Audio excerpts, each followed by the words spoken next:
Most children don't lose their childhood in a single moment. It fades quietly.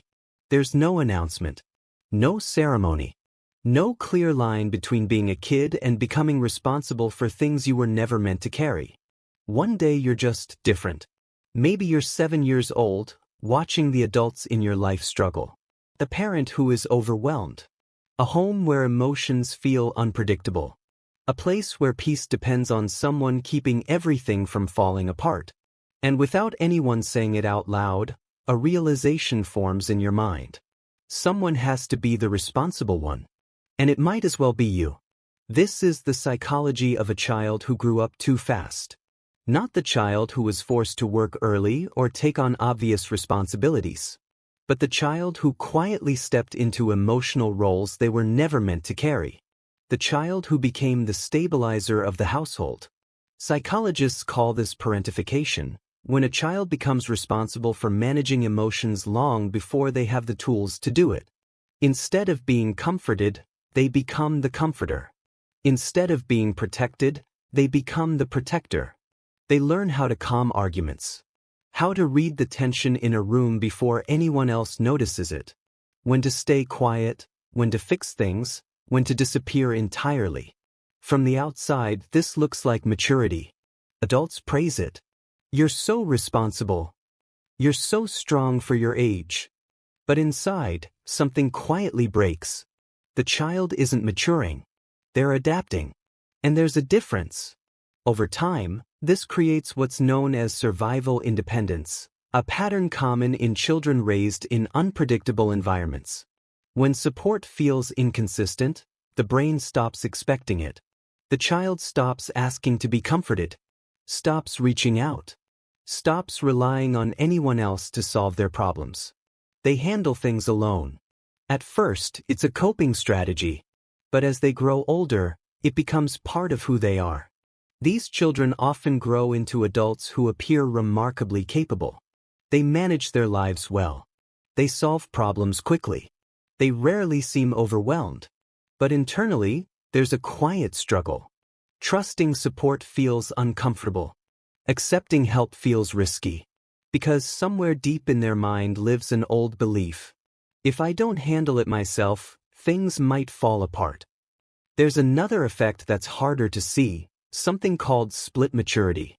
When emotional development is rushed, certain parts of a child grow up too quickly while others simply don't get the chance. They may become wise, thoughtful, and responsible far earlier than their peers. But another part of them never fully develops. The part that needed reassurance. The part that needed someone to say, "You don't have to carry this alone." So as adults, they often appear composed and emotionally aware, while quietly feeling a sense of emptiness they can't quite name. Not because something is wrong with them, but because certain needs were postponed for too long. There's also something that happens to the body, not just the mind. Many people who grew up too fast feel strangely uneasy when life becomes calm.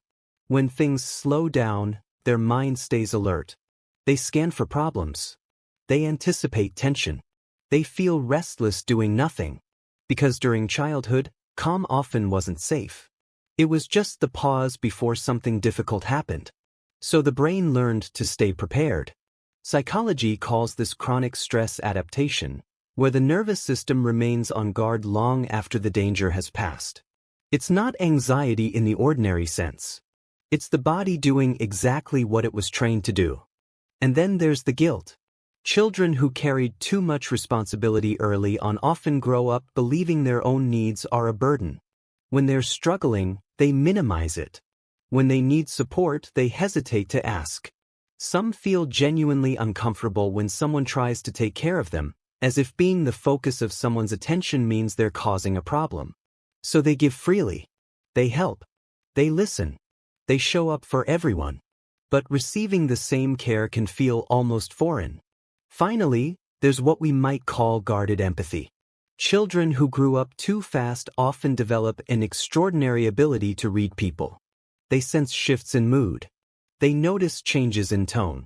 They detect emotional tension long before anyone else does. This makes them deeply perceptive, often deeply kind. But it also makes them cautious. Because they know, from experience, how much it costs to care for others without anyone caring for you in return. So while they understand people deeply, they often keep parts of themselves protected. Not because they've closed off, but because they learned early what happens when you don't.